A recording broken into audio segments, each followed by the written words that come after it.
Hey everybody, this is Steve from Wackadoo Brewing. How you guys doing tonight? This is the next episode of Wackadoo Unhinged, episode number 5. As always, I am here with my friends Denis, the Brew Squatch, aka Shaun, and tonight's special guest is Jeremy. Jeremy's been a good friend of mine for a few years now, and we're going to get into his story here in just a minute. But first of all, screw you. Vibrations, like when you feel your phone vibrating, that bugs the hell out of me because half the time my phone's not actually ringing. Oh, 100%. It's gotten to the point where it doesn't have to be in my pocket. Yeah, and you still think it's there? Yeah. You'll like I've been laying around the house and watched my thigh twitch when it does it. Yeah. I'm firmly convinced we're keeping our cell phones in our pocket and we're all just growing this vibrating tumor right there in our thigh. I've had this theory for years, but this is the first time I've said it out loud. There you go. It's like conditioned nerve damage or something, Right. or nerve response. Yeah. All right. And now we have our guest, Mr.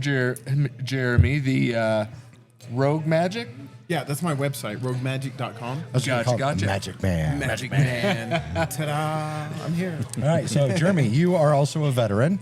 Why don't you tell us a little bit about what you did while you were in the military? Yeah, so I joined the military in January of 2001. 2 weeks after I got to my permanent duty is when September 11th happened. But I was assigned to the gunships. I came in as a crew chief, but I was mainly worked in like AR, air repair, -21. Some people don't know what that is. Yeah, no. Yeah, it's all right. It's all right. But it was on the gunships, and that's what I was really proud of. I thought it was really cool. Oh, hell yeah. And then, man, after that happened, the whole flight line was just gone. And I was so new, I was like, I don't know what to do here. But and then contracted after that, after I got out in 2007 for a few years, and then changed careers in 2010 to mental health, which I think, as you know, I work a lot with veteran mental health as well. Yeah, which is really awesome. I mean, some of the stuff we've talked about offline, I mean, you do a lot of amazing work with veterans to help them out. So that was a really cool thing to me, too. And then with just the magic side of your career, like, I'm one of those, I don't want to know how it works, and you have blown my mind every single time you've come in here, and it just kills me, and it makes me laugh so hard, just, like, the simplest tricks you've got, it just blows my mind, and I love it. And then you've gotten really complex and done some amazing shows. We used to have you here at the brewery, and everybody loved it. You just go from table to table, and you start just and watching everybody's heads just like explode, trying to figure out what you're doing. Thanks, I appreciate it. Oh, yeah. I can personally attest to it. I mean, you for what was it, a year and a half, 2 years, you were coming in here first Thursday of every month. Yep. Yeah. Doing magic tricks. So, I mean, you were always coming up with new stuff, but then there were some tricks that I've seen, you know, how many times, and I never had a clue.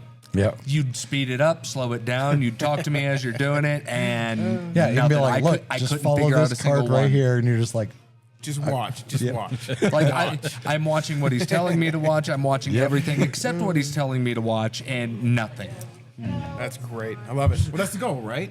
You know, and I love bar top magic too. Standing behind the bar, bringing people in, kind of gathering a crowd, and having that space that, I mean, the space you have here is like designed for it. yeah. Specific- No, yeah. it's worked so well. Oh, and when we get the upgraded bar, it'll be even better. Oh, yeah, we're getting all nice and fancy next year. You let me know. Yeah, we can I set will up be that here. little corner and just make it a stage. Yeah, and we saw your website. You tell everybody what your website is? Roguemagic.com. roguemagic.com. And some of the shows you've done on there at some of those upper class places that are a little fancier than us, dude, it's such a great experience watching you, especially watching from, you know, being here to seeing some of your bigger shows or some of the more fancy establishments. And it's so professional, and is still just, you know, everything you do, it just looks so good, you know. Thanks. I appreciate that. All right, a couple of admin notes real quick. First of all, on the 25th, Christmas Day, the brewery will be open, as always. We've done it for 4 years now, and we are doing a huge feast, absolutely free. Anybody is welcome to come in. We'll start serving food at 1. I'll have the brewery open by 10 a.m., and we'll serve all the way up until 8. And just like we did for Thanksgiving, then Shaun will take all the food over to the hospital and donate the rest of it to the nurses and the staff that are working there.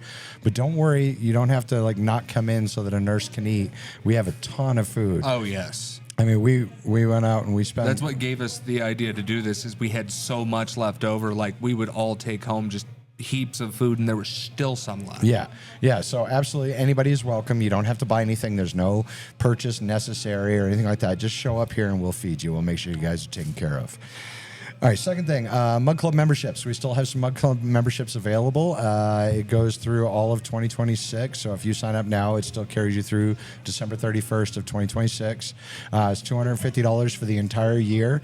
Gets you a 20-ounce glass instead of a regular 16-ounce pour, like this lovely chalice right here. This is tempered crystal, so they're absolutely beautiful. So you're getting a bigger pour on every single beer, just like everybody else does. But where we get a little bit different here is every single month we do a Mug Club get-together day where I personally cook you a 3-course dinner for you and a guest, and you both get a free flight as well. So you're looking at $80 to $100 free date night every single month if you sign up for our Mug Club membership. Every Monday we do a random number drawing where we give a free Italian dinner to whoever wins that on the Tuesday night. Like tonight, you actually won. Did you know? You didn't even look at. He works here and he doesn't even look at our posts. I try to stay off of Facebook. All So right. number 76 and number 86 both won the free Italian dinner tonight. I think he's telling okay. you to Yeah, just, but you already paid for it, so I'll have to reimburse you on that. Okay, yeah, I was about to say, wait a minute, you owe me $12. I think he's just telling you to be on your phone more at work. Yeah, right. Pretty much, I guess. Yep, that's what I heard. Yep. And then last thing before we get into the rest of the podcast is there's still 2 more weeks of voting for the Best of the Springs, which is the Gazette runs the Best of the Springs for all the businesses in the area, and they've got like 100 different categories where you can go and vote on your favorite business for whatever the category is. Well, we are in the top 10 of 12 different categories this year. So please go out there, check it out, vote for it. I'll make sure I'll put a link at the bottom. Ta-da. Yeah. See, I got to say it this time. All right. And that's all the crap for on here. Thank you very much. Now we'll get into the podcast. Already. I had a question. Yes. These dog tags, does that come with a certain Yes. kind of, what is that? So this is for the Mug Club members. It's got their nickname on there, their Mug Club number, and then how many years they've been a Mug Club member. Oh, that's pretty Oh, cool. yeah, so we get all fancy, and then a couple of people actually brought in their dog tags to add to it. So we do have a couple of members now that have their military dog tag with their Yeah. Wackadoo that, dog that tag. was brilliant. wild. Yeah. Yeah. Well, you know it's yours. That's true. It does make it a lot easier to find in the stack. Right? Yeah. When you're going through, and then if somebody else is like, hey, that's my Mug Club, and you'd be like, really? Because this doesn't look like your Yeah, information on here. No.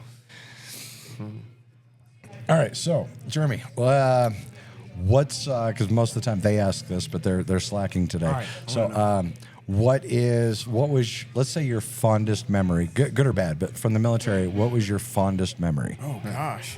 That man. moment you were like, this is why I joined.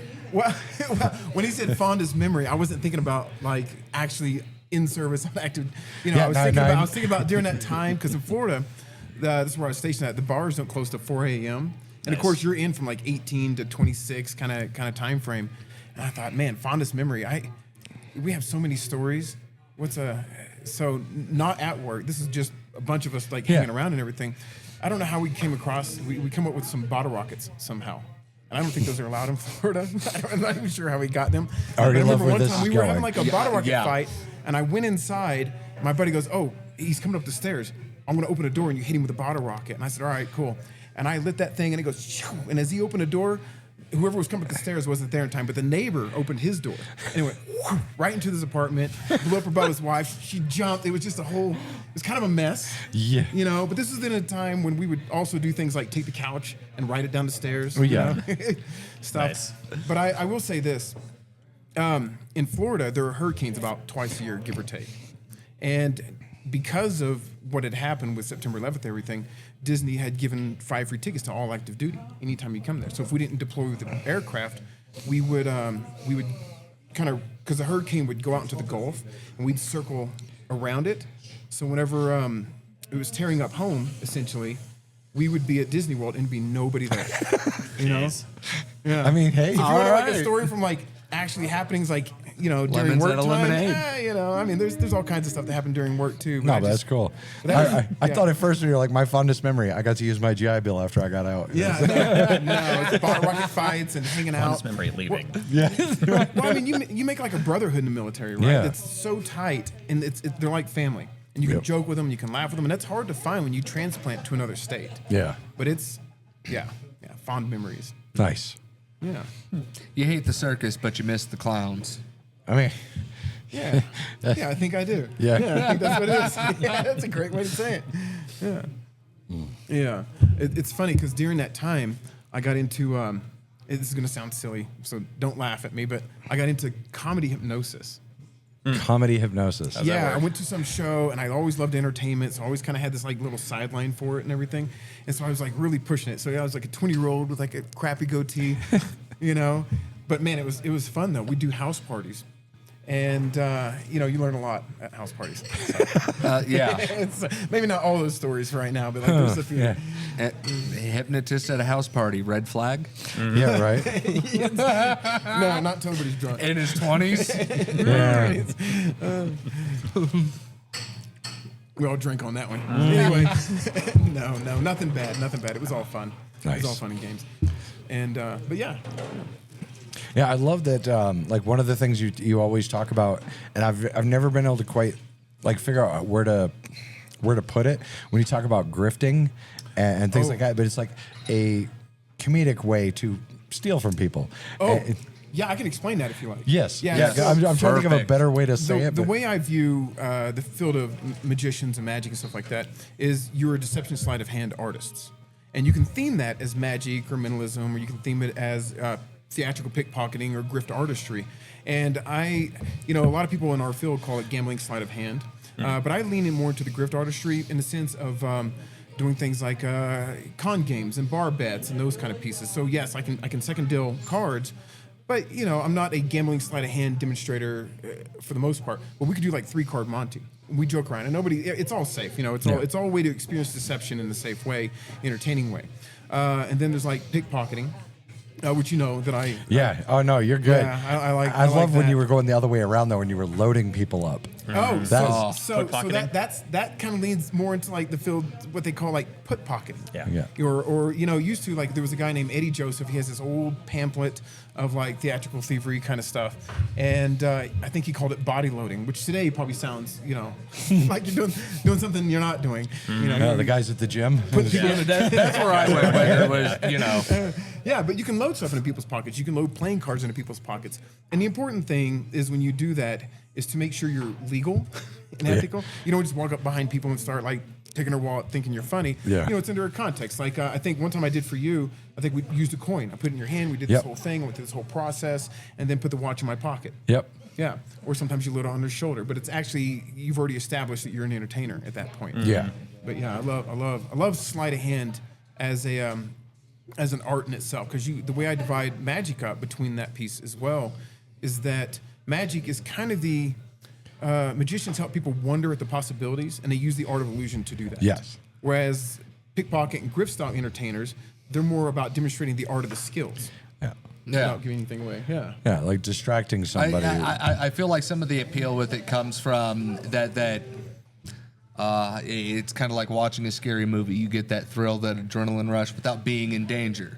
You get to see how somebody could easily lift your wallet or something in public without actually losing your ID and credit cards and such. Especially when they're paying attention to it, like, oh, hey, I'm going to do this to you while you're watching me do Yeah, it. like Yeah. you Like, tell there them was- it's there about was to one- happen. And There you was still- one you did with me where you had my hand flat out and I had my watch. And I used to wear my watch pretty tight, and next thing I know, I turn it around and the poker chip is underneath my watch. Yeah, that was amazing. Yeah, because he wears his I watch had pretty no tight. clue. Yeah. When you have those poker chips for like, you still have those? Yeah, we For, still like have free them. beers and stuff. Yeah. That was kind of the. I was like, man, we could take these, we could load them under people's watches, put it on their shoulders, Yeah. drop one in their pocket, and then you could just ask like, hey, oh no, just give me the chip out of your pocket. Yeah. in the Yes. context Yeah, of what do we owe whatever, you? so- Oh no, I just need that chip. I just need the Well, I don't chip. have a What chip. And Yes, you do. And it's so awesome to see that. It's like that sense of wonderment. That you don't get too much as an adult anymore. To still be wowed and amazed by something. Yeah. And it's genuine, awe. And you It is. don't get that because now they've got their phone and everybody's dialed into The nightmare brick. Yeah, you have this relentless barrage of crap coming into your brain. Other people's. Yeah. Stuff. And then to be able to get something so simple, and it just like your brain goes, that just happened, and it's nice, Yeah. I still love watching the gorilla with the magician videos. Oh my God, those are great. To see that look on their face, and I'm like, I have that same exact look. Yeah. Oh, you're talking about the security cam from Thursday nights Right. when he's here. You know, when I'm standing there watching him, I'm the gorilla. Yeah, I mean, but it's just so much fun, you know, and it's such a simple pleasure, you know. Yeah, and especially because when you're sitting there watching it in person, anytime I see anything on a video, press X to doubt. You know, there's so much you can do with video nowadays, but when you're sitting there watching somebody do this in person and you're experiencing it, it's even, I'd say, on another level from like a stage show like you'd see with David Copperfield. Yeah. There's still different things that can be done behind the scenes that you can't see, but when it's me and you standing behind the bar, and right I'm on the even street behind corner. the bar with you, so you don't even have that cover that Nice the audience angle or anything. has. Yeah. And I still can't figure out what's going on. It's genuine magic. I appreciate that. I appreciate it. But you know, I love the field, and there are some people out there on the both sides. You know, there's some shady characters and some obviously that are not, and it's translated over the years from off the streets to entertainment. But that some people have such an ability to disconnect cause from effect so well that their skills really do seem to border on the supernatural. Yeah. And I've always had a hard time putting things on video. People say, "Oh, you need to record." I'm like, I don't want to put anything on video, because I think it makes a difference. Like, just let's meet up, and I will just show you. Yeah, we had that when you recorded that one like commercial here. Me watching it in person amazed me, and then I watched it on the video, and I was like, I think it takes away. I It think does. There's 100%. something there. No doubt, Yeah. there's some people skilled at video, but I think that in itself is its own kind of intelligence or skill. Yeah. And Yeah. I just haven't really put in. Yeah, that and also side yet. you hit that point on the video that, especially nowadays with AI and all this crap, you're never sure what's real or what they edited. Exactly. And, AI, man, that makes things hard to trust. oh God, all yeah. over. Oh, we see videos all the time now, and you're like, okay, was that even real? Was that? Then you're starting to doubt whether even things that are real are real. 100%. Yeah. So we're getting the misinformation and the Why I stay off of Facebook Right? Yeah. as much as I can. Yep. 100%. Question for you that popped into my head. Best reaction you've gotten from a trick from somebody. Oh man. Like most memorable, whether it be All right. angry, laugh, whatever, So- amazed. Oh my God. You get a lot of reactions. Depends. People's religion makes a difference. Yeah. All kinds of stuff. But some of the best reactions I like, if you look into like the magic field, and especially like in the sales piece where people are selling, it's always like reactions. They're always like and everybody's running away and all these things like that. A different conversation. And that's cool. And I like different ones. I like Look what Jesus did. I'm sorry. No, you're right. That came to my head. It was like, Die, spawn of Satan. yeah, Die. you'd have been burned a Give me few hundred years curses. ago. Yeah. I go home and I got a weird mark that's burned in my arm. I don't even know where it came from. Scratches everywhere. Sorry, honey. It was a hard day at work. What'd you do today? I just did a magic trick. But by the way, we're gonna lose all our house and our cars and everything. It's gone. No, but I like black certain spot. reactions. I like stunned reactions, Yeah. right? Where they're like, I don't know what to do with that. Your They're not brain always allowed. shuts down. There have been some of your tricks you've done where my brain just like stops. I can't register what just happened. Like Yeah. my brain doesn't know where to put it or what it is, and it just like It's like Terminator 3 when he has to shut down and reboot. You're Yes. just coming back online. Yeah, they have to work it out. And Yeah, everything. But you know, what I really like is when I'm with like one individual, and I do something that's just between us, and they just stand up and they walk away. And I've had that. But not like walk away like I'm done. Yeah. I'm done. I'm gonna go do my stuff and curse you now. I'm gonna have all the scratches and everything. But like they're just like, Where's I my don't know what to chicken do with foot? this, and they have to come back. And I'm like, no. And I just shove everything to them. And I'm just like, you can do what you want with it. You can handle it. You can, ask me questions, whatever. Yeah. But that reaction right there, where it's kind of like they're locked up, and they have to walk away for a second and come back. yeah. Yeah. And then usually we have a great That conversation. moment afterwards, of- they're joking. Is this good or bad? Yeah, it's good or bad. Yeah. No, I like this. So those are the reactions I strive for a lot, and I think those are the best reactions for me. Yeah. Yeah. Okay. Yeah. I like it. So it definitely seems you prefer the more one-on-one approach, like almost like either in a bar or like the sort of street performer Well, you setting. know, yeah. So I kind of separate into like 3 categories. Okay. Right. So I have bar top, what I call like bar top style. top, So it right. doesn't even require bar top. We could use your counter in your kitchen if we need to, but it's that smaller crowd.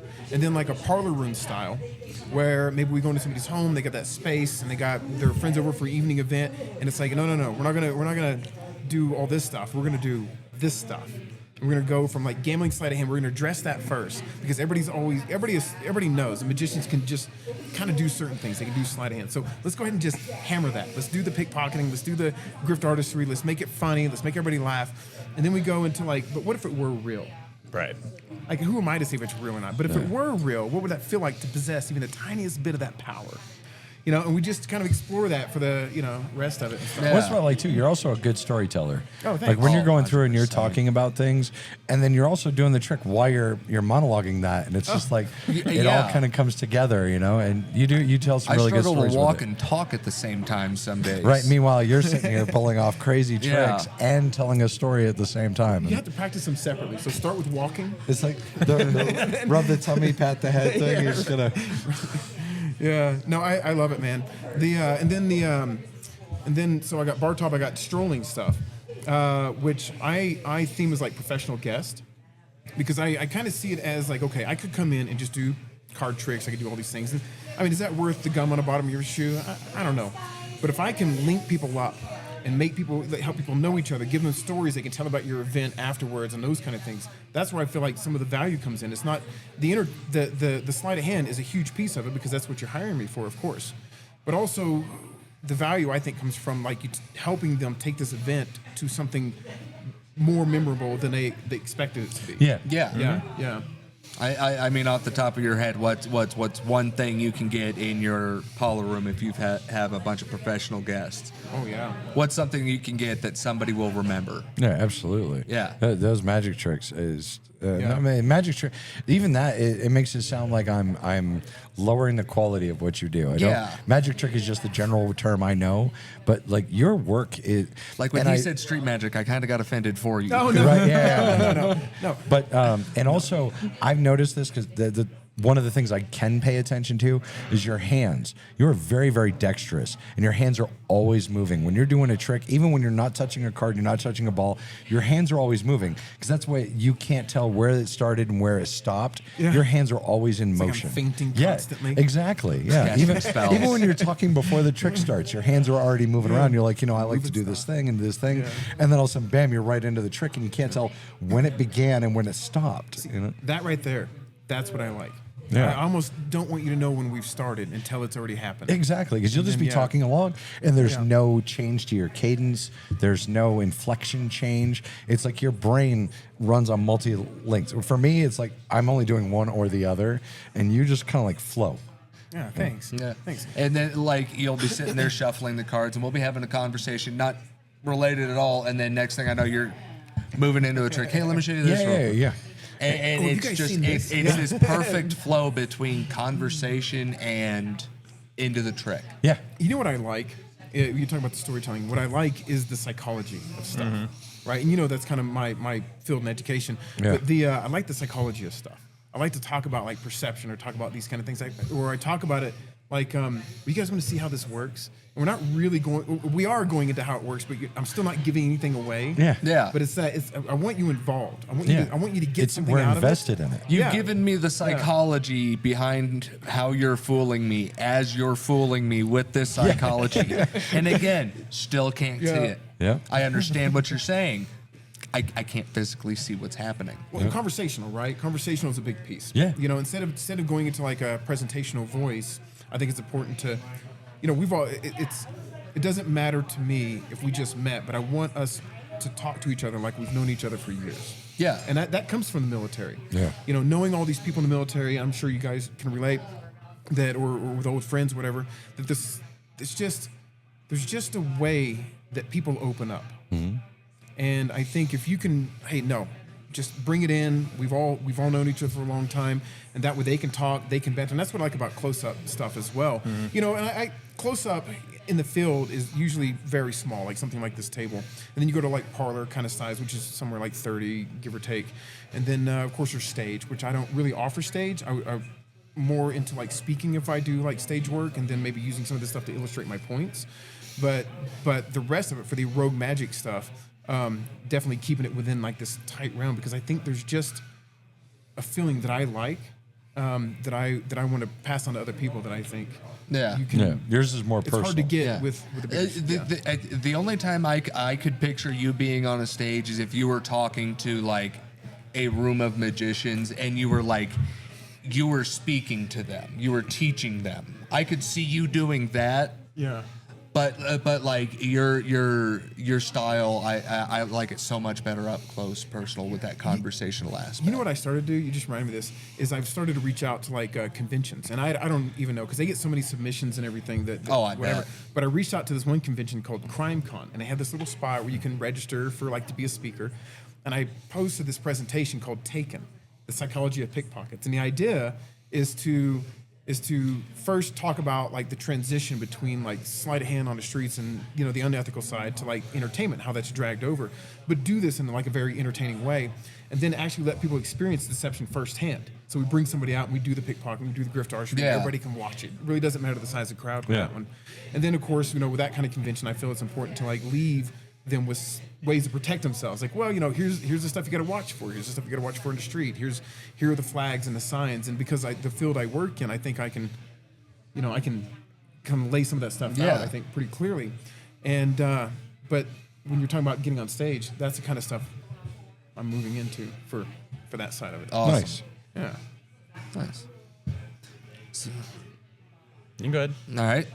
So we've talked a lot about your the magic and how you've studied psychology and all. You're also a lawyer? No. Excuse me. So I do. I am still federal, and I try not to dive. I have to be careful of the lines that I dive into, because you know how federal works. Okay, gotcha. No, it's okay. I can still talk about certain pieces, because I don't want them, you know, their PR people going, well, you didn't shouldn't get have been for on that podcast. But I do. I'm not an attorney, but I do have a master's in social work, another master's in forensic psych, and I do work with vets with legal challenges to try and help them link up with VA services. Before that, I did work at the vet center here in town, because after I transitioned out of the military, I did go into therapy, and that is about helping vets with, you know, who experience combat, and they also have where they help parents who've lost somebody in combat. You know, they provide bereavement services. So I did that for a while, and. Gotcha. And I know you'd mentioned something about resources. There's so many resources out there. Yeah. Some are better than others. You know, some pop up and some of them go away. You know, it's just got to be careful. But there are some good resources, and there are even resources that are not vet specific that can be very helpful. So there's some of that kind of stuff as well. Yeah. That's always been one of the biggest things here is branching out and networking with as many different organizations we can to try to help them, you know, and try to, if somebody, that was always the idea, is any veteran walking in this door, I need help. Yeah. Instead of it being, well, if this one can't fill your need, sorry, we can't help you. Yeah. Here, that whole table is full of cards and pamphlets and different organizations that I know personally. So you should be able to walk in here with any kind of issue, and we have some way of helping you. I don't ever want to turn somebody away. Something. Exactly. Yeah. That's what Somebody I know has the expertise in whatever it is you need help with. See, that's what I love about Wackadoo Brewing, is that you are extremely vet supportive.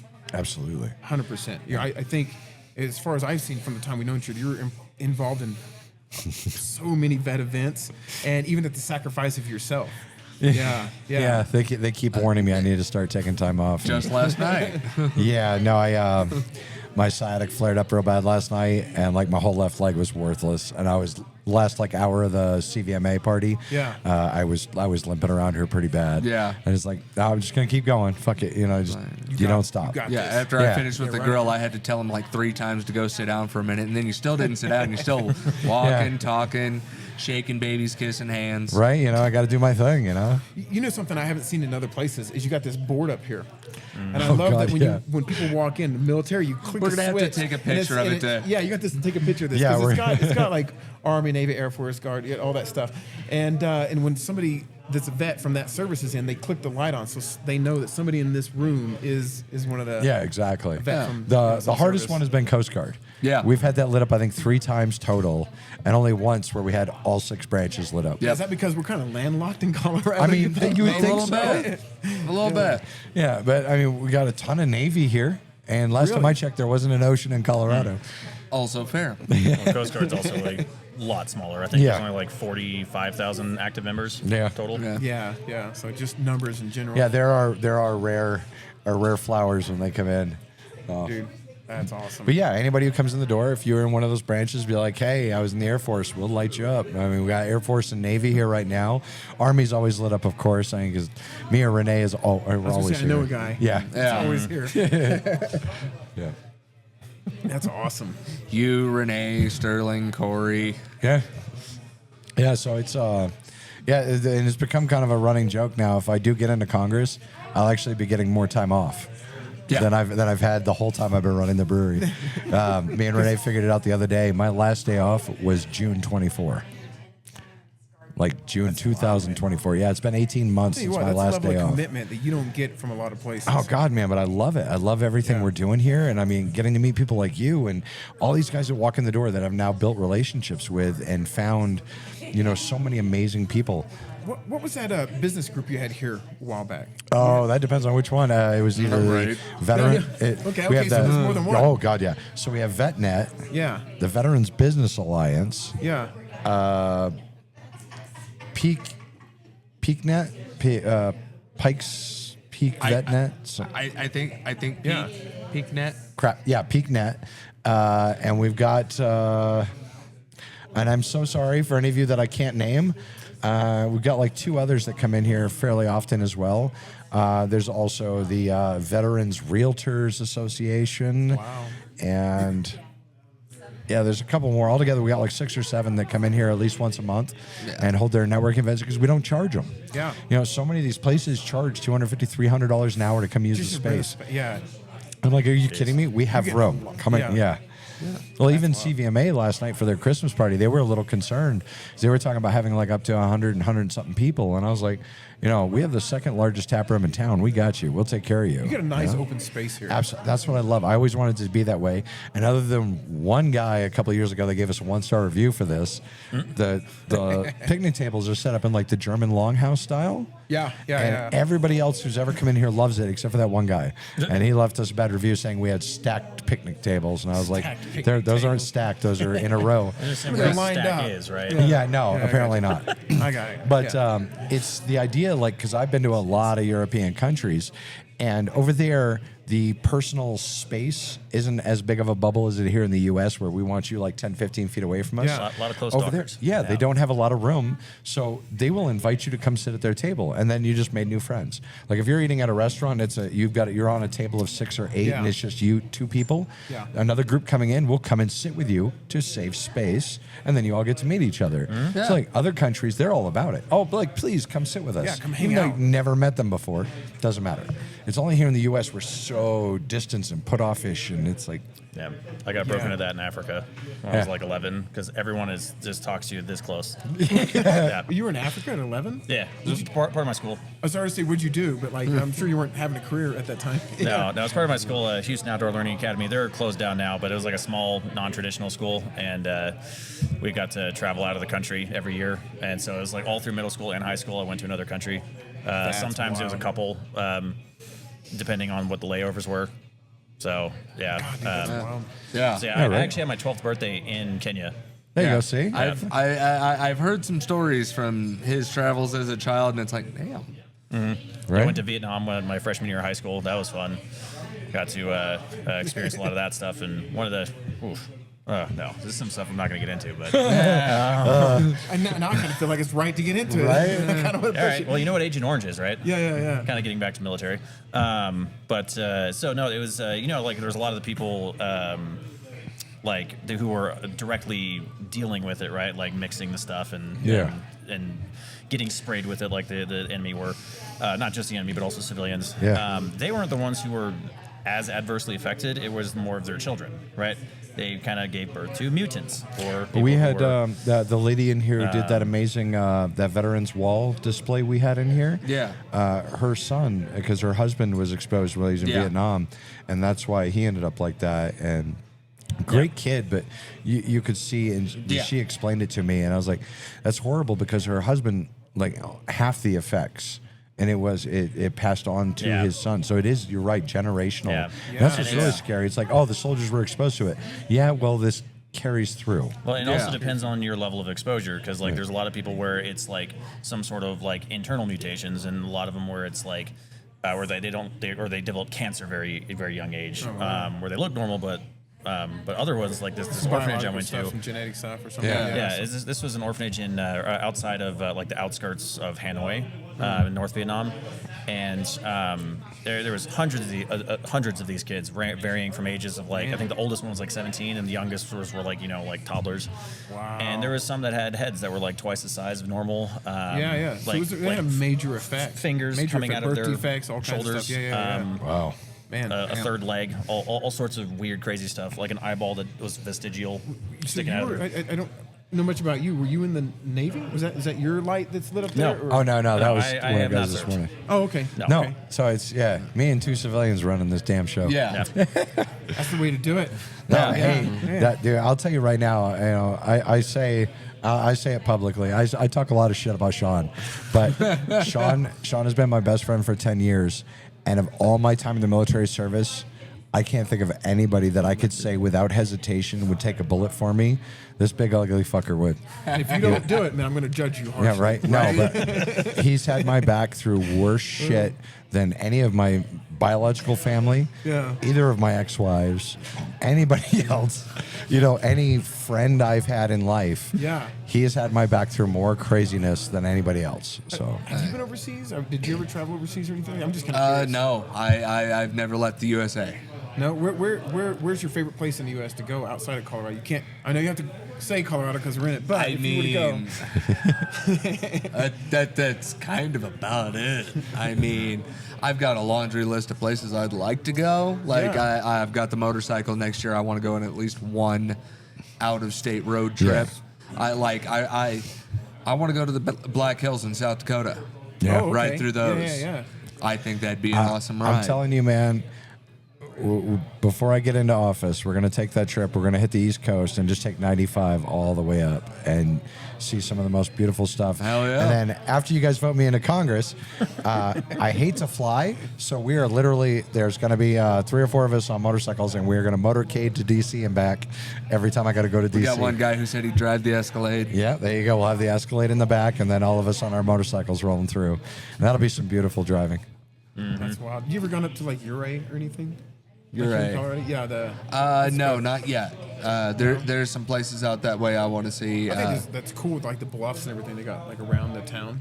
So yeah, I'm a bit of an amateur geology nerd, and I like nuclear power, the history of nuclear power. Oh, don't worry. All that. I'm going to get us a nuclear physicist on this show so you can spend the whole 40 minutes going back and forth. We're just going to kick back over here, and you guys are going to nail it. There was a guy. I'm Get sorry. into why we're not actually doing nuclear power in this country yet. Yeah. I don't remember. We're getting there. Getting there. I don't remember his name or anything, but there was a magician in town. There was a science magician. I think he worked for the Air Force Academy. And I took my kids to see him at one point in one of the I think it was a teacher's like shop where they could buy equipment or whatever. Yeah. And he was like in this basement of it. And dude, he did such cool stuff with science. And magician aside, when you said that, I thought that would probably be a cool guy if I could remember his name. Because he knows so much about science and he's great. He's entertaining and he can like, just do all these fun things. I'll see if I can remember it and All right, let me know. send you his info. All right, guys. We're about out of time for tonight. So I'd like to thank everybody for coming on, or for coming and watching. Remember, like, subscribe, follow, share, blah blah blah blah blah. And I'll put the links down below for the Best of the Springs. Thank you, Jeremy, so much for coming on the show. And remember, everybody, don't just do it. Wackadoo it.